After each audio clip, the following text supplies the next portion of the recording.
कुत्ता और बिल्ली की दोस्ती।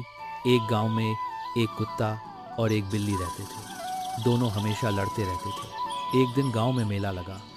दोनों ने सोचा, चलो आज लड़ाई छोड़कर मिलकर मज़े करते हैं। दोनों मेले में घूमने लगे।